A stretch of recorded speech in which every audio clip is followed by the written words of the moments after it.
आपको पता है हमारे भारत में एक ऐसी कंपनी भी है जो न सिर्फ गूगल और माइक्रोसॉफ्ट जैसे जायंट्स को टक्कर दे रही है, बल्कि बिना टीवी एड्स और बिना फंडिंग के अपने दम पर 150 से ज्यादा देशों में बिजनेस भी चला रही है। यहाँ हम बात कर रहे हैं जोहो की। और सबसे इंटरेस्टिंग बात पता है, इसके फाउंडर श्रीधर वेम्बू आज भी साउथ इंडिया के एक छोटे से गांव से इस $1 बिलियन कंपनी को ऑपरेट कर रहे हैं। चलिए आज के इस वीडियो में हम जानते हैं कि आखिर जोहो करता क्या है, कैसे एक छोटे से गांव से शुरू हुई ये कंपनी आज एक ग्लोबल लीडर बन चुकी है और कैसे जोहो वर्क प्लेस ने अपनी टेक्नोलॉजी से पूरे बिजनेस वर्ल्ड में क्रांति ला दी है।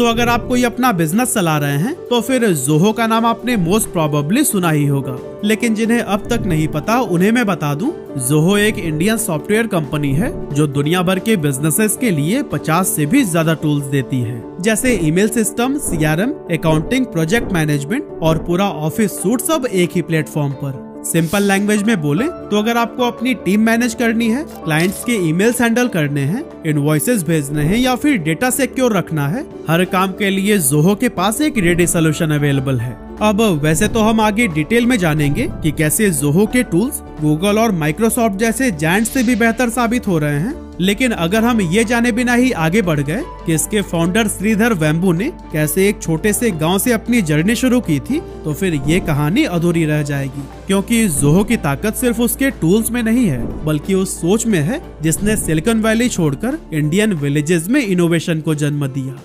तो दोस्तों, एक मिडिल क्लास फैमिली में जन्मे श्रीधर वेम्बू के अंदर एजुकेशन को लेकर जबरदस्त भूख थी और इसी भूख ने उन्हें पहुंचा दिया करोड़ों इंडियंस का सपना कहे जाने वाले इंस्टीट्यूट IIT मद्रास तक। 1989 में उन्होंने इलेक्ट्रिकल इंजीनियरिंग में अपनी ग्रेजुएशन कंप्लीट की, लेकिन एक बात यहाँ उन्हें हमेशा खटकती थी, कुछ तो मिसिंग है, नॉलेज अधूरी सी लगती है। यही सोच उन्हें लेकर गई अमेरिका, जहां उन्होंने प्रिंसटन यूनिवर्सिटी में एडमिशन लिया और वहां से इलेक्ट्रिकल इंजीनियरिंग में MS करने के बाद PhD की पढ़ाई शुरू कर दी।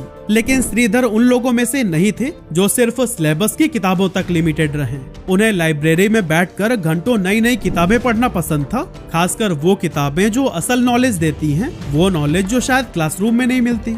यहीं से श्रीधर की सोच में एक बदलाव आना शुरू हुआ। उन्होंने अपनी PhD तो कंप्लीट कर ली, लेकिन पढ़ाई से ज्यादा प्रिंसटन ने उन्हें वो नजरिया दिया जिसने उन्हें सोचने पर मजबूर किया कि क्यों ना इंडिया में कुछ बड़ा और ग्राउंड लेवल चेंजेस किए जाएं। पढ़ाई पूरी करने के बाद श्रीधर वेम्बू ने अमेरिका के कैलिफोर्निया सैन डिएगो में अपनी पहली जॉब शुरू की, वो भी एक ऐसी कंपनी में जो सेमीकंडक्टर्स और वायरलेस टेक्नोलॉजी की दुनिया में सबसे बड़ी मानी जाती है, क्वालकॉम। यहाँ उन्होंने एज अ वायरलेस इंजीनियर काम किया और यहीं से उन्हें इंडस्ट्री का डीप टेक्निकल एक्सपीरियंस भी मिला। जॉब तो शानदार थी, प्रोफाइल भी हाई लेवल का था, लेकिन श्रीधर वेम्बू के अंदर कुछ और ही चल रहा था। उनका सपना था एक ऐसी टेक कंपनी बनाना जो पूरी दुनिया से मुकाबला कर सके और हमारे देश को टेक्नोलॉजी में आत्मनिर्भर बना सके। इसी सोच के साथ 1996 में श्रीधर ने अपने भाई कुमार वेम्बू और एक दोस्त टॉनी थॉमस के साथ मिलकर एक नई कंपनी शुरू की, जिसका नाम रखा गया एडवेंटनेट, जो शुरुआत में नेटवर्क मैनेजमेंट सॉफ्टवेयर बनाती थी। असल में इस टाइम भी श्रीधर वेम्बू US में ही थे और वहीं से ही सेल्स और क्लाइंट्स को हैंडल कर रहे थे, जबकि बाकी का काम उनके भाई कुमार वेम्बू और टॉनी थॉमस इंडिया से मैनेज कर रहे थे। 1996 में श्रीधर वेम्बू ने लॉन्च किया अपना पहला सॉफ्टवेयर प्रोडक्ट वेब NMS, जो स्पेशली नेटवर्क मैनेजमेंट के लिए डिजाइन किया गया था। शुरुआत में तो उन्हें कुछ खास सफलता नहीं मिली, लेकिन फिर आया साल 1998 और साथ में एक बड़ा मौका भी। एडवेंटनेट ने अपना सॉफ्टवेयर एक इंटरनेशनल टेक एग्जीबिशन में शोकेस किया, जहां दुनिया भर के टेक बायर्स आए हुए थे। कुछ लोग वहां HP जैसे बड़े ब्रांड्स के महंगे सॉफ्टवेयर यूज कर रहे थे, लेकिन उन्हें एक ऐसा ऑप्शन चाहिए था जो अफोर्डेबल हो, फ्लेक्सिबल हो और उनके काम को एफिशिएंटली हैंडल कर सके। एक जापानीज क्लाइंट ने श्रीधर से एक सवाल पूछा, क्या आपकी कंपनी बड़े ब्रांड जैसी सर्विसेज कम प्राइस में स्मॉल बिजनेसेस को भी दे सकती है?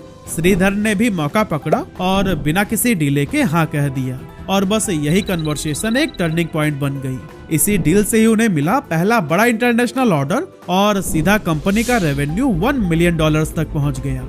इस तेजी से बढ़ती ग्रोथ को देखकर सेल्सफोर्स जैसी बड़ी कंपनी भी इम्प्रेस हो गई और उन्होंने एडवेंटनेट को खरीदने के लिए $25 मिलियन का ऑफर दे डाला। लेकिन श्रीधर ने अपने को फाउंडर्स कुमार वेम्बू और टॉनी थॉमस के साथ बैठकर सीरियसली सोचा, क्या ये कंपनी बेच दें? लेकिन सबका डिसीजन एकदम क्लियर था, ये सिर्फ एक कंपनी नहीं है, ये हमारा सपना है और सपने बेचे नहीं जाते। इस तरह श्रीधर ने $25 मिलियन का ऑफर ठुकरा दिया और फिर उनका ये डिसीजन अगले साल तक ही बिल्कुल सही साबित हुआ, क्योंकि 1999 में एडवेंटनेट का टर्नओवर $10 मिलियन तक पहुंच गया और एम्प्लॉयज की संख्या भी 115 को पार कर गई। लेकिन दोस्तों, हर बिजनेस जर्नी में एक टफ फेज तो आता ही है ना। एडवेंटनेट के लिए वो फेज आया 2001 के आसपास, जब .com बबल बर्स्ट हुआ। अमेरिका के बहुत सारे स्टार्टअप्स एक रात में बंद हो गए और उनके साथ ही एडवेंटनेट के भी क्लाइंट्स गायब होने लगे।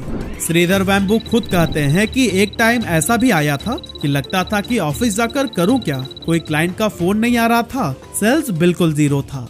अब आप सोच रहे होंगे कि ये .com बबल क्या था। तो बेसिकली उस टाइम बिना सॉलिड बिजनेस मॉडल वाली इंटरनेट कंपनीज में करोड़ों का इन्वेस्टमेंट हुआ था और फिर जब इसकी हकीकत बाहर आई तब अचानक पूरा मार्केट क्रैश कर गया था। अक्सर ऐसे हालात में कंपनीज ले ऑफ शुरू कर देती हैं, लेकिन श्रीधर वेम्बू ने किसी भी एम्प्लॉय को नहीं निकाला, बल्कि सभी को ही रिसर्च एंड डेवलपमेंट में लगा दिया। और यही डिसीजन श्रीधर वेम्बू का मास्टर स्ट्रोक साबित हुआ, क्योंकि इसी दौरान ही उन्होंने डेवलप किया एक नया सॉफ्टवेयर मैनेज इंजन। और फिर जैसे ही ये 2002 में मार्केट में लॉन्च हुआ, ब्लॉकबस्टर हिट बन गया। एक्चुअली उस टाइम इंडिया में टेलीकॉम और आईटी सेक्टर तेजी से ग्रो कर रहे थे और कंपनीज को चाहिए था एक ऐसा सॉफ्टवेयर जो उनके डेली ऑपरेशंस को आसानी से मैनेज करे, वो भी अफोर्डेबल रेट्स में।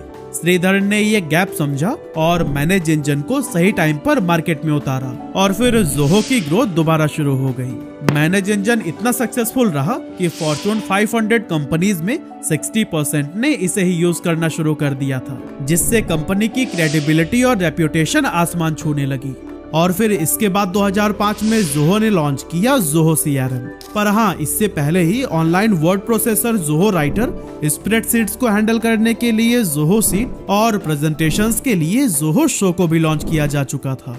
इन टूल्स का मकसद था बिजनेस ओनर्स को एक ऐसा कंप्लीट और इंटीग्रेटेड ऑफिस सूट देना जो कि गूगल वर्कप्लेस और माइक्रोसॉफ्ट ऑफिस का अफोर्डेबल अल्टरनेटिव बन सके। और फिर आगे चलकर 2009 में कंपनी का नाम एडवेंटनेट से बदलकर जोहो कारपोरेशन रख दिया गया। लेकिन ऐसा क्यों? एक्चुअली श्रीधर वेम्बू ने ये डिसीजन इसलिए लिया क्योंकि अब कंपनी का फोकस पूरी तरह से क्लाउड बेस्ड बिजनेस सॉफ्टवेयर पर शिफ्ट हो चुका था। ऐसे में कंपनी का नाम भी उसी विजन को ही रिफ्लेक्ट करना चाहिए। श्रीधर पहले इसे सोहो यानी स्मॉल ऑफिस होम ऑफिस नाम देना चाहते थे, क्योंकि शुरुआत में उनका फोकस यही सेगमेंट था। लेकिन जब उन्होंने देखा कि सोहो का डोमेन नेम अवेलेबल नहीं है, तो उन्होंने एक स्मार्ट मूव लिया और उस नाम को ही ट्विक करके बना दिया जोहो, जो शॉर्ट, कैची और ग्लोबली प्रोनाउंसिएबल था। आगे चलकर 2009 में ही जोहो ने अकाउंटिंग और बिलिंग को सिंपल तरीके से मैनेज करने के लिए जोहो बुक्स और 2011 में हायरिंग और रिक्रूटमेंट प्रोसेस को आसान बनाने के लिए जोहो रिक्रूट जैसे गेम चेंजिंग प्रोडक्ट्स भी लॉन्च किए। इसके अलावा डिजिटल सिक्योरिटी की बढ़ती जरूरतों को ध्यान में रखते हुए 2013 में जोहो वर्ल्ड को लॉन्च किया गया, जिसका मकसद था एक ऐसा सिक्योर पासवर्ड मैनेजमेंट टूल देना जो खासकर बिजनेसेस और टीम्स के लिए बनाया गया हो, ताकि वे अपने सेंसिटिव क्रेडेंशियल्स को बिना किसी खतरे के स्टोर, मैनेज और शेयर कर सकें। और फिर आगे भी Zoho expense, Zoho social, Zoho show time और जोहो डेस्क जैसे टूल्स ने कंपनी को नई ऊंचाइयों तक पहुंचा दिया।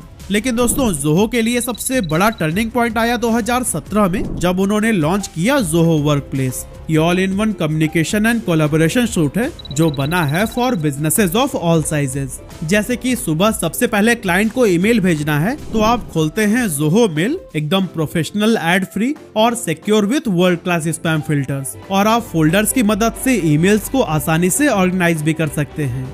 जोहो कैलेंडर और टू डू की मदद से टीम कोऑर्डिनेशन बेहद आसान हो जाता है। आप लॉन्च डेट, मीटिंग्स और रिव्यूज आसानी से शेड्यूल कर सकते हैं, साथ ही रिमाइंडर्स भी भेज सकते हैं। टू डू मॉड्यूल के जरिए टीम मेंबर्स को टास्क असाइन करें और उनके लिए ड्यू डेट सेट करें, ताकि हर काम समय पर पूरा हो सके। इस तरह सब कुछ ऑर्गेनाइज्ड और एफिशिएंट बना रहता है।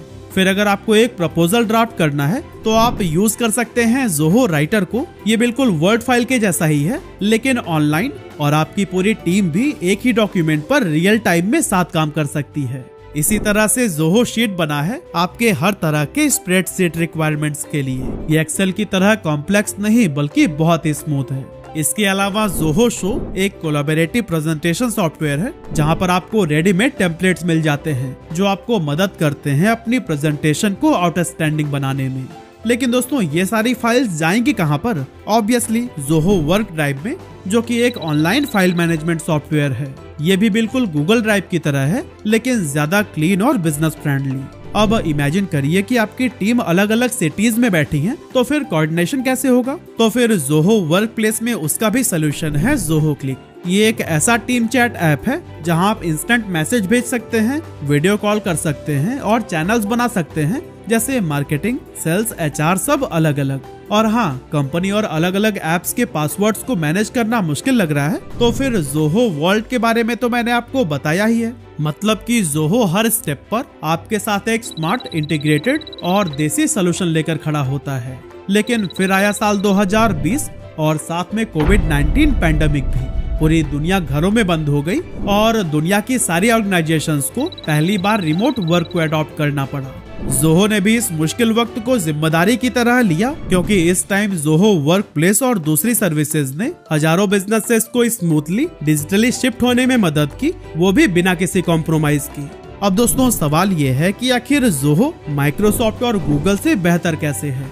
असल में गूगल और माइक्रोसॉफ्ट के कंपैरिजन में जोहो बहुत ही अफोर्डेबल प्राइस में फुल बिजनेस सूट ऑफर करता है। माइक्रोसॉफ्ट के कॉम्प्लेक्स UI के मुकाबले जोहो का इंटरफेस सिंपल और इजी टू यूज है, जो कि बिगिनर्स के लिए भी बिल्कुल परफेक्ट है। साथ ही इसमें मल्टीपल लैंग्वेजेस सपोर्ट भी मौजूद है। जोहो के सारे एप्स इन हाउस डेवलप्ड है, जो कि एक दूसरे के साथ सीमलेसली काम करते हैं। और यहाँ आपको मिलता है 24/7 रियल ह्यूमन कस्टमर सपोर्ट, जिसमें माइग्रेशन एंड इम्प्लीमेंटेशन असिस्टेंस भी इंक्लूडेड है। और हाँ, जोहो आपकी प्राइवेसी को भी बहुत प्रायोरिटी देता है, यानी no ads, no data selling, आपका डेटा आपका ही रहेगा। यही सब रीजंस है कि जोहो वर्क प्लेस बड़े एंटरप्राइजेस के साथ साथ छोटे और मिड साइज बिजनेसेस के लिए भी परफेक्ट चॉइस बन जाता है। 2005 में श्रीधर वेम्बू ने जोहो स्कूल शुरू की, जिसका एम था हर किसी को अच्छी क्वालिटी एजुकेशन देना।